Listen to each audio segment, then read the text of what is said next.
আজকে অফিসে ঢুকতেই অফিসের আপা আমার দিকে এমন ভাবে তাকাইলো মনে হইলো আমি মানুষ না, আমি হইলাম এক হাড়ি কিমা বিরিয়ানি। ঘটনা কি? ঘটনা হইলো আজ আমি অফিসে এক হাড়ি কিমা বিরিয়ানি বানাই নিয়ে আসছি। আরে ভাই, বানাইছি মানে কি সেই লেভেলের বানাইছি যে বিরিয়ানির গন্ধ শুকলে আপনার 100 মেসেজ পাঠায় বলবে কেমন আছো। সকালে বাসা থেকে বের হওয়ার সময় আম্মু বলতেছে, এই যে একা একা খাবি না কিন্তু। আমি বললাম, আরে আম্মু, একা একা কেন খাবো, আজকে সবাই রে খাওয়াবো। এমন মুখ খাওয়াবো যাতে শত্রু মিত্র সব একসাথে হয়ে যায়। অফিসে ঢোকার পর 3 জন সহকর্মী ব্যাগ রাখার আগেই ঘ্রাণ পেয়ে হাজির। জিজ্ঞেস করলো, কি আনছো? বললাম সিক্রেট প্রজেক্ট। তারপর লাঞ্চ টাইমে ডিব্বাটা খোলার পর ভাই রে ভাই, এমন নীরবতা নেমে আসলো মনে হইলো অফিসের সবাই একসঙ্গে প্রেমে পড়ছে। একজন তো বলেই ফেললো, ভাই এটা কি বাসায় বানাইছেন না হোটেল থেকে? আমিও শান্তভাবে উত্তর দিলাম, না রে ভাই, বাসায় বানাইছি, ভালোবাসা দিয়া, হা হা হা হা হা। একজন তো খাইতে খাইতে কইতেছে, ভাই আপনারা আগে কেন জানতাম না? আমিও সুন্দর করে শান্ত ভাষায় বললাম, ভাই অফিসে আগে আমিও ছিলাম, কিন্তু কিমা বিরিয়ানি ছিল না।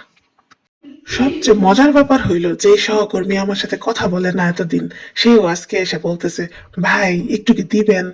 তারপর আমি বুঝলাম কিমা বিরিয়ানি এমন একটা জিনিস যেটা কিনা শত্রুকেও বন্ধুতে পরিণত করে, ব্রেকআপকে জোড়া লাগায়, আর অফিস পলিটিক্স কেও ছুটি দেয়। শেষে এমন অবস্থা হইল নিজের জন্য রাখা অংশটাই নাই, আর আমি বসে বসে সবার খুশি মুখে খাওয়া দেখতেছি। তখন মনে হইল আসলে জীবনে বড় কিছু করতে গেলে নিজের কিমা বিরিয়ানির অংশটা ত্যাগই করতে হয়। চিন্তা করতেছি আগামীকাল আবার বানাবো, তবে এইবার ডিব্বার নিচে একটা সিক্রেট চেম্বার রাখবো। কোনো মতে একটুখানি কিমা বিরিয়ানি বাঁচায়া নিয়ে গেলাম গার্লফ্রেন্ডের জন্য। গার্লফ্রেন্ড খাইয়া বলে, আরে তুমি যদি আগে আমাকে এটা খাওয়াইতা তাহলে গতকালকে যে 101তম ব্রেকআপটা করলাম এটা তো হইতো না। তো তারপর সে আমাকে কইলো, তুমি থাকো আর না থাকো কিমা বিরিয়ানি কিন্তু আমার চাই চাই।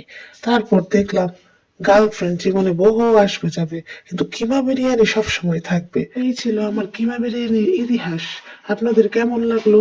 কিমা বিরিয়ানি খাওয়ায়া এখন মনে হইলো যে আমার থেকে কিমা বিরিয়ানি বেশি পছন্দের হয়ে গেছে সবার কাছে। তো যাই হোক, ভাবতেছি অফিস টফিস ছাইরা কিমা বিরিয়ানির একটা ব্যবসায়ী খুলবো। তো ব্যবসা খুলতে গেলে তো আপনাদের সাপোর্ট লাগবে।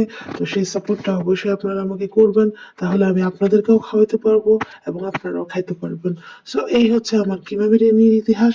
আজকে এ পর্যন্তই। আসসালামু আলাইকুম।